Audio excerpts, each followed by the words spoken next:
कोई ना छेड़े, जिसने आपे दुख सहेड़े।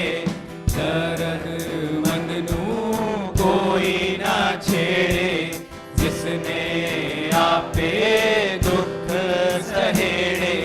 जमना जीना मूल उखेड़े, बूझे अपना आप गया। जिस तन लगया इश्क का मार, नाचे बेसुर हे बेतार। जिस तन लगया इश्क का मार, नाचे बेसुर हे बेतार।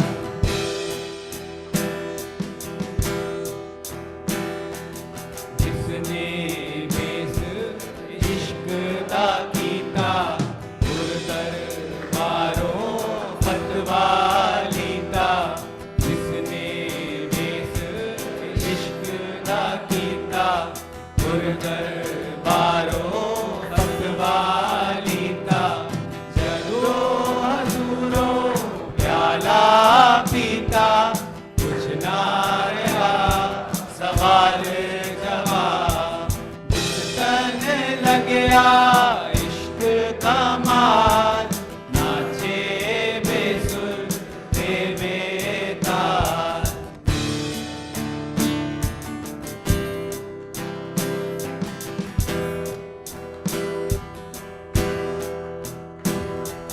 जिसने अंदर बसया यार, उठिया यार ओ यार पुकार। जिसने अंदर बसया यार, उठिया यार ओ यार पुकार। ना वो चाहे राग ना तार, एवें बैठा हेड़े हार। जिस तन लगया इश्क का मार, नाचे बेसुर हे बेतार।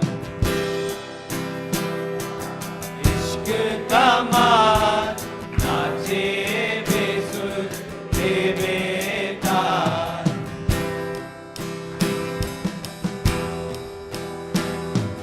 भुलिया शाह नगर सच पाया, झूठा रौला सब मुकाया।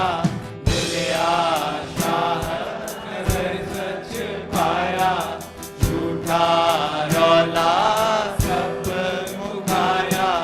सचिया कारण सच सुनाया, पाया उसका पाक जमाल।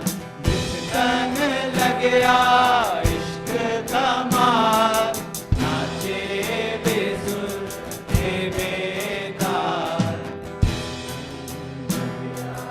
इश्क का मार, नाचे बेसुर हे बेतार।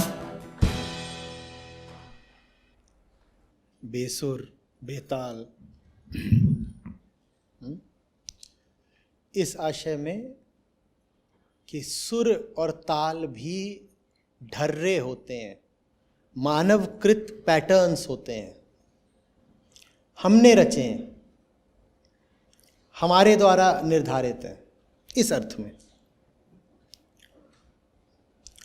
सुर, लय, राग, ताल और वो सब कुछ जो इंसान और इंसानी समाज का है,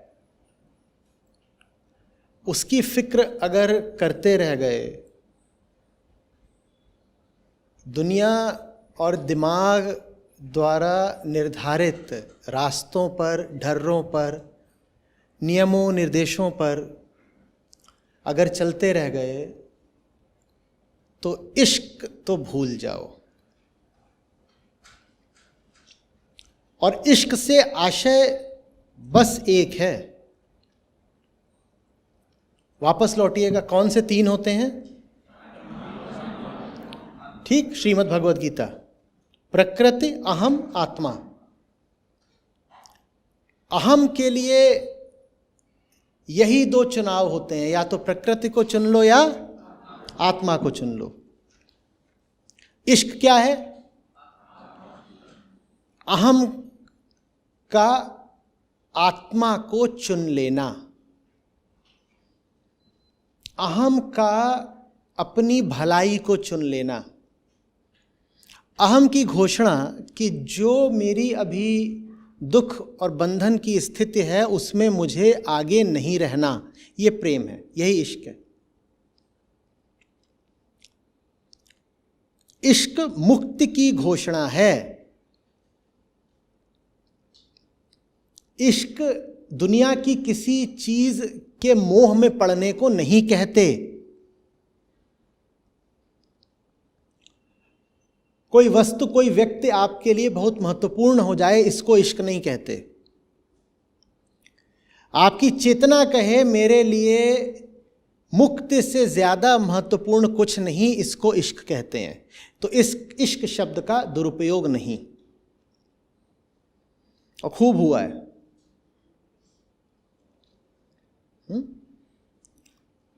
इश्क, प्रेम बहुत पवित्र शब्द हैं, और उनको सिर्फ एक अर्थ में ही उपयुक्त होना चाहिए, मुक्ति। वही सच्चा अर्थ भी है। और सच्चाई का तकाजा ये भी है कि सांसारिक जीवन में आपको जो विषयों, वस्तुओं, व्यक्तियों की ओर खिंचाव होते हैं, उनको आप उनके सही नाम से पुकारें। नामकरण बहुत बड़ी समस्या भी हो सकती है, और किसी चीज़ को, किसी प्रक्रिया को, किसी घटना को सही नाम देना मुक्ति का एक माध्यम, एक साधन भी हो सकता है। आप मोह को मोह बोलना शुरू कर दें तो मोह से मुक्ति मिल जाएगी। मोह बचा रह जाता है क्योंकि आप मोह को कभी मोह बोलते ही नहीं, आप मोह को प्रेम बोल देते हैं। आप डर को डर बोलना शुरू कर दें, डर बहुत दिन नहीं टिकेगा।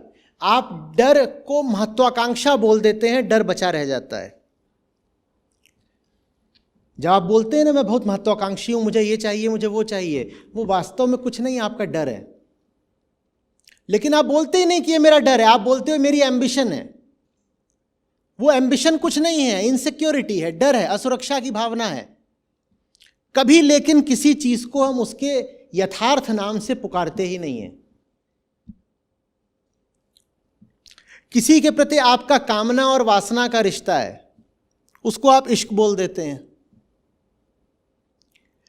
किसी की आपको बस आदत लग गई है क्योंकि उसके साथ बहुत अरसे से रह रहे हो, उसको आप प्रेम बोल देते हो।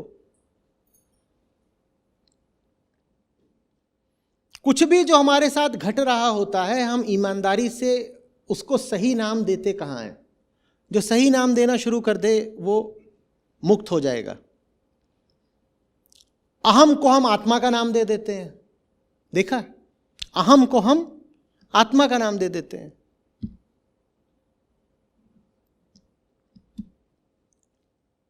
साधारण तथ्य जो हमें हमारी बस इंद्रियों से पता चलते हैं, उनको हम सच का नाम दे देते हैं। हमने सच को इतनी ओछी चीज बना दिया कि हम कह देते हैं सच ऐसा है कि अगर हाथ में 5 उंगलियां हैं और मैं कहूं कि 5 ही उंगलियां हैं तो मैंने सच बोला।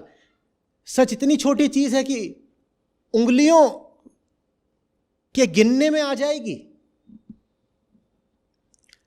आपके 5 उंगलियां हैं, ये आपका देखा तथ्य हो सकता है, ये सच नहीं है। पर जो सच है, जो सच है सचमुच, हम उससे किसी कदर बचे रह जाएं, इसके लिए हम इन छोटी छोटी चीजों को सच का नाम दे देते हैं। हम बच्चों से कहते हैं बेटा सच बोला करो, और सच बोलने का क्या मतलब है कि अगर परीक्षा में 20 में से 15 नंबर आए हैं तो 15 ही बताना, 16 मत बताना, ये सच है। ये सच नहीं है, ये अधिक से अधिक एक तथ्य है। पर हमने सच शब्द का भी भयानक दुरुपयोग करा है। जितने भी ऊंचे शब्द हैं उनको हम घसीट घसीट के अपने निचले तल पर ले आए हैं, हमने उनको छोड़ा ही नहीं। हमने ये भी नहीं करा कि चलो अगर हम उनका सही इस्तेमाल नहीं कर सकते तो कोई इस्तेमाल नहीं करेंगे, उन्हें छोड़ ही देंगे। हमने ये भी नहीं करा, हमने उनका बुरा इस्तेमाल करा है।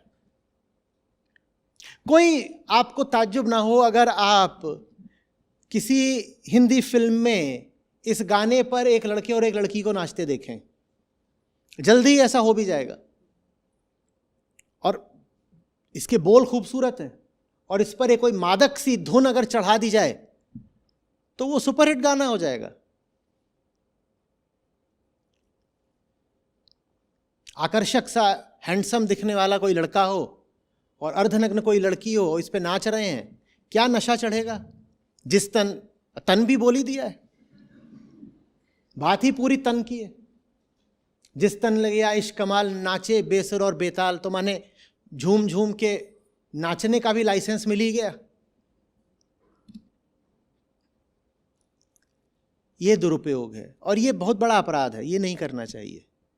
इश्क माने क्या, दोहराइएगा, अहम का मुक्ति के प्रति खिंचाव ही इश्क है और नहीं कुछ इश्क होता।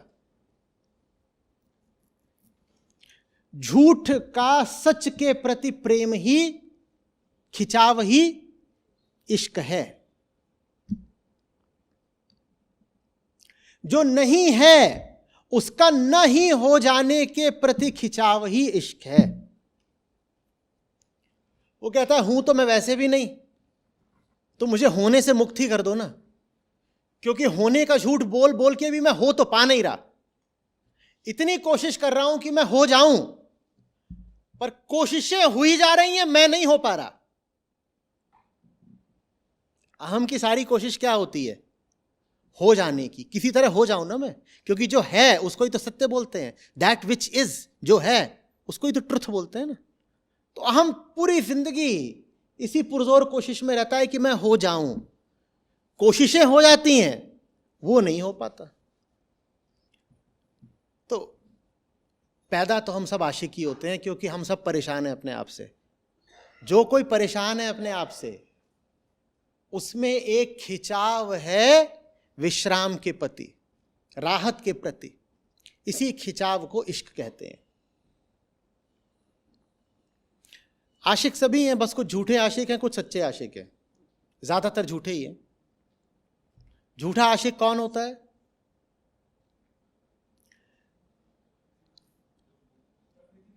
जो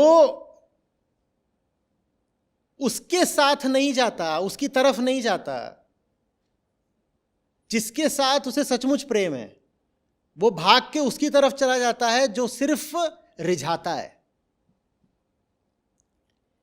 एक होता है प्रेम और एक होता है आकर्षण। झूठा आशिक कौन होता है, जो आकर्षण की तरफ भागता है, हालांकि प्रेम उसको भी है। ऐसा कोई नहीं होता जिसे आनंद से प्रेम ना हो, बोध से प्रेम ना हो, मुक्ति से प्रेम ना हो। बस कुछ लोग चुनाव ये करते हैं कि प्रेम की तरफ नहीं जाऊंगा। जैसे अभी थोड़ी देर पहले कबीर साहब कह रहे थे ना कि विषय रस खींच रहे हैं। एक तरफ विरह की पुकार है, एक तरफ विषय की। वो विरह की पुकार से ज्यादा विषय की पुकार को सुनते हैं। ये झूठे आशिक है। और बुलाएंगे हमेशा ये दोनों आपको। हम इसीलिए बीच में खड़ा होता है ना, एक वो बीच में खड़ा है, एक तरफ प्रकृति एक तरफ आत्मा, दोनों ही बुलाते हैं उसको। अब किधर को जाना है ये आपको तय करना है, और आपके अलावा आपके लिए कोई तय कर नहीं सकता। आप ही फैसला करोगे आपको कहां को जाना है। दर्दमंद नू कोई न छेड़े। अरे दुनिया वालों, मुझे तो वैसे ही दुनिया का सबसे बड़ा दर्द लगा हुआ है, दुनिया से आगे का दर्द लगा हुआ है। कौन सा दर्द, उसका। मुझे काहे दुखी कर रहे हो। और दुनिया क्यों दुखी करने आ गई है, क्योंकि ये सुर ताल पे नहीं नाचते। नाचने का मतलब समझ रहे हो क्या है, गति करना, कर्म करना। नृत्य से अर्थ है कर्म करना। दुनिया वालों के जो कर्म हैं वो सधे सधाए होते हैं, और जो प्रेमी है उसके कर्म नृत्य की तरह हो जाते हैं। वो भी एक अप्रत्याशित नृत्य, एक अनायोजित नृत्य, जिसमें नाचने वाले को भी नहीं पता होता कि उसका अगला कदम किधर को बढ़ेगा। तो दुनिया ऐसों को पसंद नहीं करती। दुनिया कहती है but what is your algorithm. वो कहता है मेरा कोई एल्गोरिदम, है नहीं। दुनिया कहती है नहीं, पर बताओ तो, तुम अपना ब्लूप्रिंट दिखाओ। वो कहता है मेरे पास है नहीं। दुनिया कहती है अपना सूत्र, अपना फॉर्मूला, वो कहता है मेरे पास है नहीं। ठीक है, अपना उद्देश्य बताओ, अपनी कामना दिखाओ, कहता है वो भी मेरे पास। दुनिया कहती है तो फिर नाच किस हिसाब से रहा है? जेल में डालो इसको, पागल खाने में। इसके पास कोई उद्देश्य नहीं, इसके पास कोई विधि नहीं, इसके पास कोई ढर्रा नहीं, इसके पास कोई तयशुदा मार्ग नहीं, लेकिन झूमे जा रहा है। पता नहीं क्या मिल के जाएगा तुझे ये सब करने से।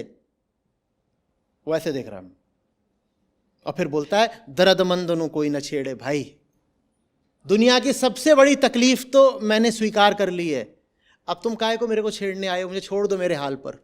दर्दमंद नु कोई न छेड़े जिसने आपे दुख सहेड़े। मैंने तो स्वयं ही इतने दुख सहेज लिए हैं, मुझे काहे के लिए तुम दुखी कर रहे हो? जमना जीना मूल उखेड़े। ये जो जन्म का और जीवन का मूल है, मैं तो उसको उघेड़ने के प्रयास में लगा हुआ हूं। मुझे तुम्हारे मामलों से, सरोकारों से अब कुछ अर्थ, कुछ प्रयोजन नहीं रहा। तुम जानना चाहते हो कि ये क्या है और वो क्या है, मैं जानना चाहता हूं ये क्या है। तुम क्या कहते हो? ये सब क्या है? मैं जानना चाहता हूं ये क्या है।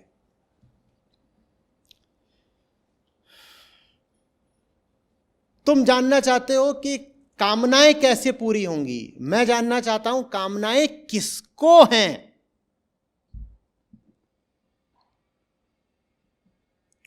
तुम जानना चाहते हो कि जीवन में अधिक से अधिक सुख और भोग कैसे लूटें, मैं जानना चाहता हूं जन्म किसका हुआ था। हमारे तुम्हारे सरोकार अब बहुत अलग हो चुके हैं, हमें ना छेड़ो, हमें माफ करो।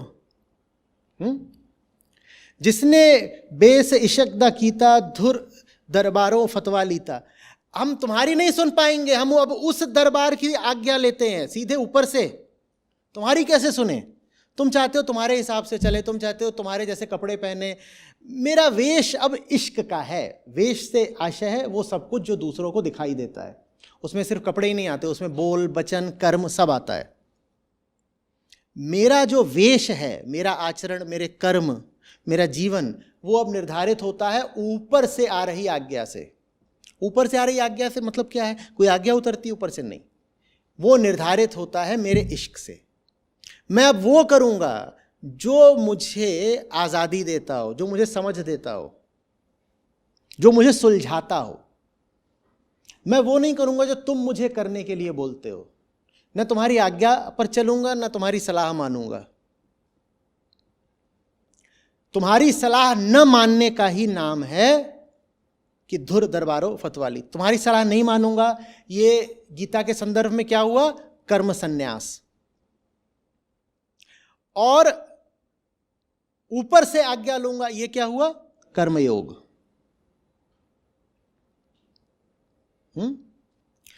जदो हजूरो प्याला पीता, कुछ न रहा सवाल जवाब। सवाल जवाब यहाँ के होते हैं, भौतिक होते हैं, कामना मूलक होते हैं। मुझे जो अब नशा है वो मुक्ति का है, हजूर का है, जो जिसको परम पिता, परम शक्ति बोल सकते हो, उसका है। उसको हुजूर कह रहे हैं, वही मालिक, स्वामी। अब तुम्हारे साथ सवाल जवाब करने की, तुमको संतुष्ट करने की मेरी कोई इच्छा नहीं है। मुझे मेरे हिसाब से काम करना है, वही करूँगा। मुझे दिख गया है कि मैं कौन हूँ और मुझे दिख गया है कि मेरी मंजिल क्या है। तुम अब व्यर्थ में आकर अड़चन न डालो। डालोगे भी अड़चन तो तुम्हारी सुनने वाला तो अब मैं हूँ नहीं। जिसदे अंदर वसया यार, उठिया यार ओ यार पुकार।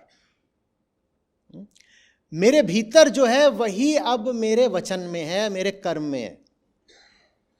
मेरे केंद्र में आत्मा है और मेरे सारे कर्म आत्मा की अभिव्यक्ति मात्र हैं।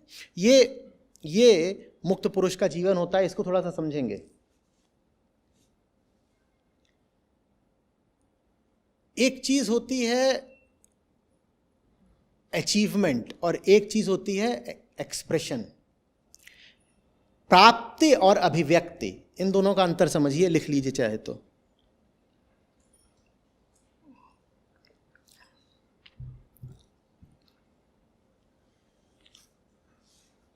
अहम जब प्रकृतिस्थ होता है या प्रकृतिमुखी होता है तो वो प्राप्ति के केंद्र से जीता है। वो जिधर को भी देखता है उसकी एक ही हसरत होती है, कैसे पालूं, कैसे पालूं। ज्यादातर लोग ऐसे ही जीते हैं, सिर्फ पाने के लिए। वो जिस भी चीज को देखते हैं उससे भोग का ही रिश्ता बैठाते हैं। और दूसरा केंद्र होता है अभिव्यक्ति का। ये तब होता है जब अहम आत्मस्थ होता है या कम से कम आत्मा के प्रेम में होता है। तब इसे पाना नहीं है, तब इसके कर्म निकलते हैं बस अपने आप को अभिव्यक्त करने के लिए। यह निष्काम कर्म होता है, यह अभिव्यक्ति मात्र है, प्राप्ति के लिए नहीं है, अभिव्यक्ति है।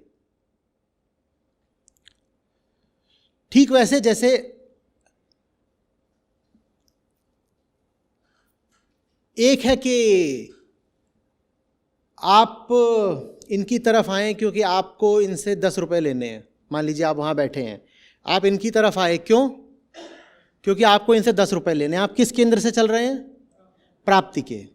और एक ये है कि कुछ ऐसा जबरदस्त संगीत उठा और ऐसी बात बोल दी संतों ने कि आप उठे तो हैं अपनी सीट से, लेकिन कहीं जाने को नहीं, कुछ पाने को नहीं, यहां पर आकर आपने नाचना शुरू कर दिया। कर्म और गति तब भी हो रहा था जब आप 10 रुपया पाने के लिए भगे जा रहे थे। कर्म था ना, और गति भी थी। उस कर्म को कौन सा कर्म बोलते हैं? तो सकाम कर्म था। और कर्म तब भी है जब आप अपनी सीट से उठ गए हैं और नाचने लग गए हैं यहां पर। ये बस प्रतीक के तौर पे बोल रहा हूं, ये निष्काम कर्म हुआ। क्योंकि नाच करके कुछ मिल जाएगा नहीं आपको। नाच करके आपको 10 रुपये की अठन्नी नहीं मिलेगी, कुछ नहीं मिलेगा। पर नाच रहे हो, क्यों नाच रहे हो? क्योंकि आत्मा आनंद स्वरूपा है और वो अपने आप को नृत्य के रूप में अभिव्यक्त करती है। ये अभिव्यक्ति है, ये प्राप्ति नहीं, अभिव्यक्ति है। जो मुक्त पुरुष होता है उसका जीवन प्राप्ति का नहीं, अभिव्यक्ति का होता है। उसको देख के, लेकिन जो प्रकृतिस्थ लोग हैं उनको धोखा हो जाता है। उनको लगता है नाच रहा है तो जरूर कुछ पाने के लिए नाच रहा होगा। कोई पूछे कि आपको क्यों लग रहा है कि ये पाने के लिए नाच रहा है, तो वो बोलते हैं क्योंकि कभी भी कोई कुछ भी करता ही नहीं बिना किसी कामना के, बिना किसी पर्पस, बिना किसी उद्देश्य के। इसका कुछ तो एजेंडा होगा अगर नाच रहा है। आपको ऐसा इसलिए लगता है क्योंकि आप कभी बिना किसी सरोकार के, उद्देश्य के, कामना के नाचे भी नहीं।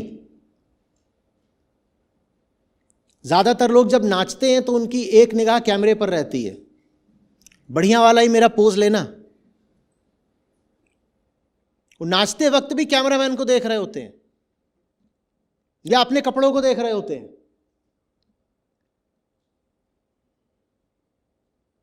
कभी सिर्फ अपने आप को अभिव्यक्त करने के लिए। आनंद है और वो आनंद अब अतिरेक में हो रहा है, इसलिए नृत्य है। कोई पूछे क्यों है? बस है, बस है। हमें तो पता भी नहीं हमें कौन देख रहा है। 1000 लोग देख रहे हो तो भी एक बात है, और कोई ना देख रहा हो तो भी वही बात है। हम किसी को दिखाने के लिए थोड़ी नाच रहे हैं।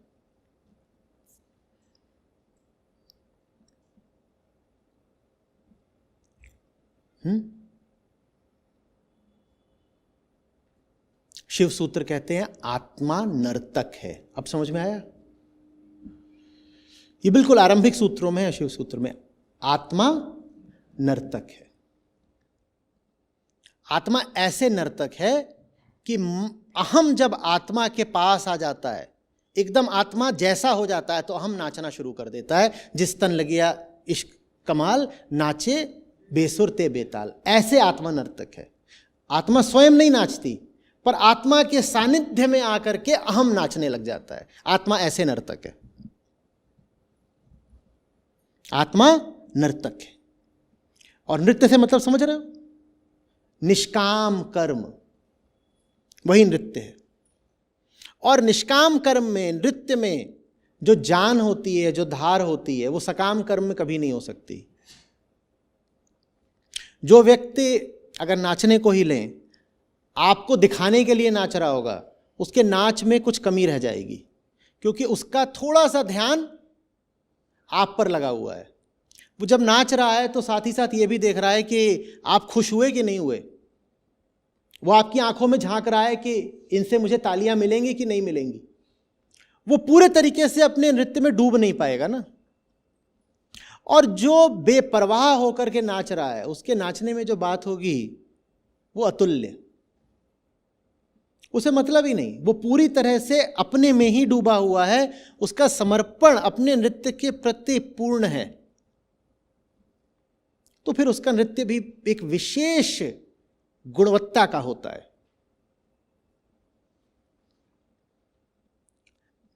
जो कुछ पाने के लिए नहीं करता है ना, उसके करे को रोकना बड़ा मुश्किल होगा।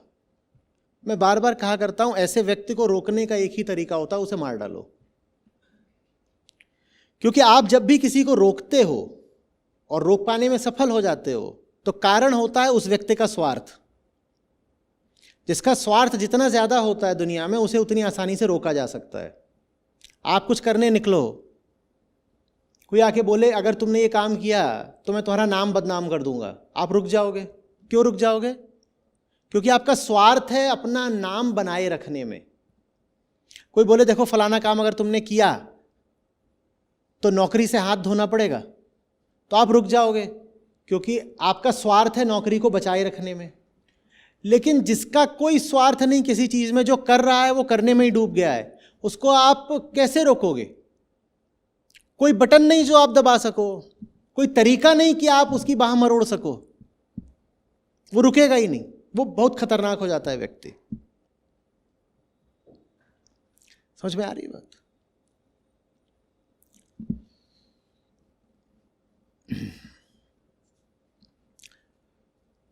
अभी यहां तो बहुत सौम्य होकर कह रहे हैं, दर्द मंदनु कोई न छेड़े। आगे उग्र होकर बोलेंगे घड़ियाली दियो निकालनी, बाहर करो इसको। घड़ियाली माने जो बार बार समय का एहसास कराता है, माने जो प्रकृति का दूत है। प्रकृति में समय होता है ना, तो जो घड़ी लेके खड़ा हो जाता है कि देखो जो काम करो समय के हिसाब से करो, तो आगे उग्र हो जाते, बोलते बाहर निकालो इसको। ये घड़ियाली ये समय लेके मैं कुछ कर रहा होता हूं और ये काल की बातें करना शुरू कर देता है, समय की बातें, प्रकृति की, संसार की बातें, इसको बाहर निकालो। आप रोक नहीं सकते।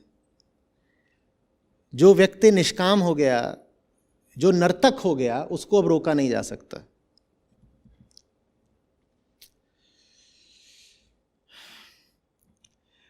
जिसने अंदर वसया यार, उठिया यार, ओ यार पुकार, ना वो चाहे राग न तार। ये एवं नहीं है, वो एवे है। एवे बैठा खेड़े हाल, ये गलत छपा है। वो बस ऐसे ही बैठा रहता है, न राग है न तार है, वो तो बस योग में नृत्य कर रहा है, उद्देश्यहीन है। एवे समझ रहे हैं? उद्देश्यहीन, पर्पसलेस, यूं ही। कोई पूछे गीता क्यों पढ़ते हो, और आपके पास अगर कोई उत्तर है, तो अभी आप बहुत आरंभिक स्तर पर हो। जो प्रेमी हो जाते हैं वो बोलते हैं यूं ही, या फिर बोल देंगे कि इश्क हो गया है, कृष्ण के प्रेम में पड़ गए हैं इसलिए गीता पढ़ते हैं, और तो कोई बात नहीं। कुछ पाने के लिए थोड़ी पढ़ते हैं। वो धार्मिक काम जो किसी कामना के लिए करे जाते हैं, वो बहुत छोटे स्तर के धार्मिक काम है।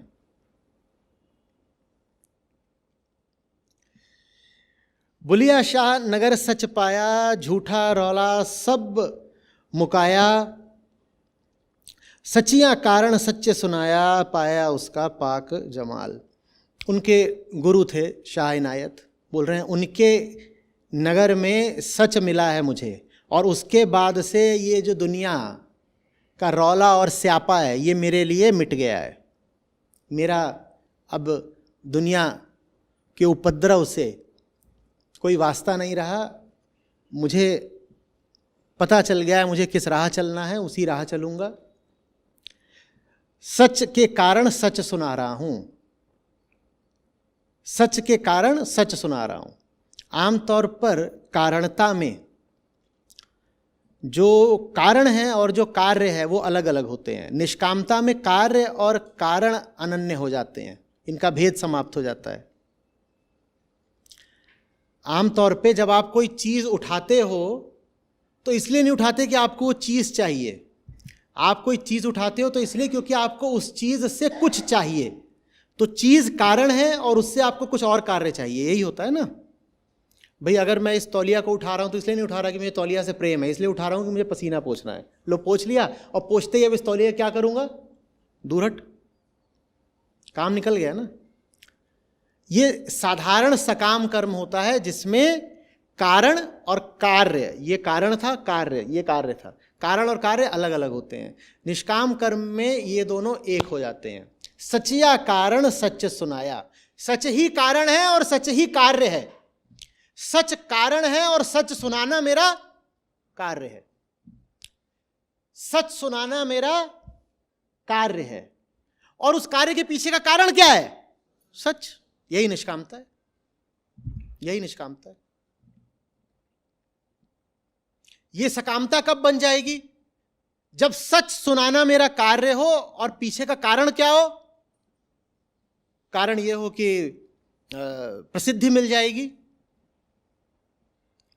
सब लोग वाहवाही देंगे, तो वो सकामता हो गई। और सचया कारण सच सुनाया, ये पूरा निष्काम कर्म है गीता का, और 4 शब्दों में आपके आगे रख दिया है। ये संतों का जादू होता है।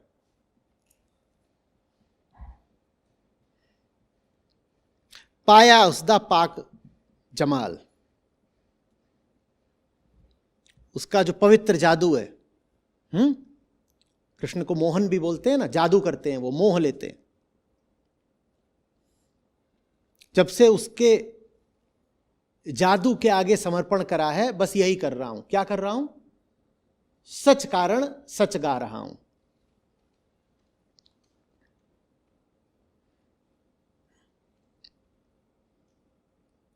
यहां आत्मा है सूक्ष्मतम, और यहां आत्मा का नृत्य है। दोनों एक हैं, जो भीतर है और जो बाहर है, दोनों एक हो चुके हैं, और कुछ आगे हमें करना नहीं है। कुछ बात बन रही है?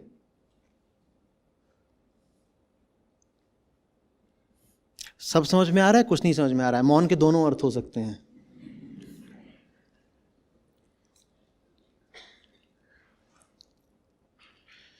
चलिए अब गाइए एकदम, और जैसे बोल हैं वैसे ही गाइए।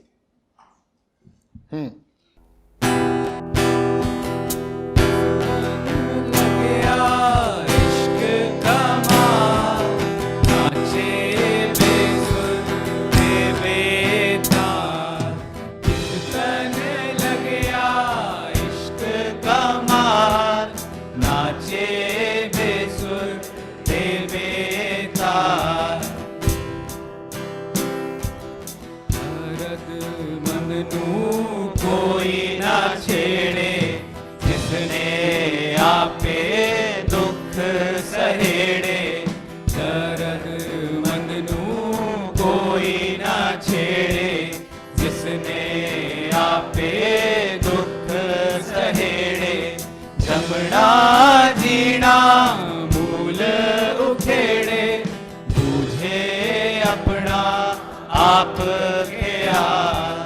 जिस तन लगया इश्क का मार, नाचे बेसुर दे बेतार। जिस तन लगया इश्क का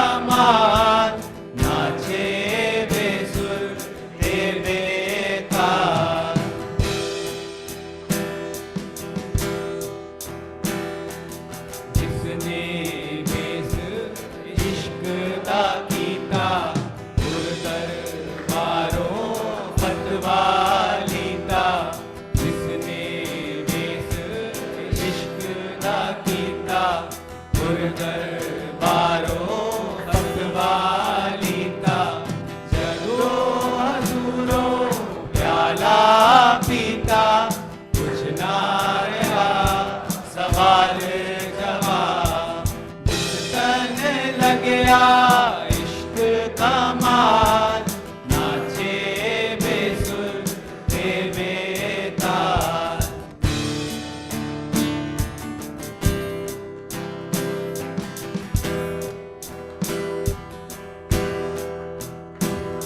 जिसने अंदर बसया यार रुकिया यार ओ यार पुकार जिसने अंदर बसया यार उठिया यार ओ यार पुकार ना ओ चाहे राग ना तार एवें बैठा खेड़े हार जिस तन लग्या इश्क का माल नाचे बेसुर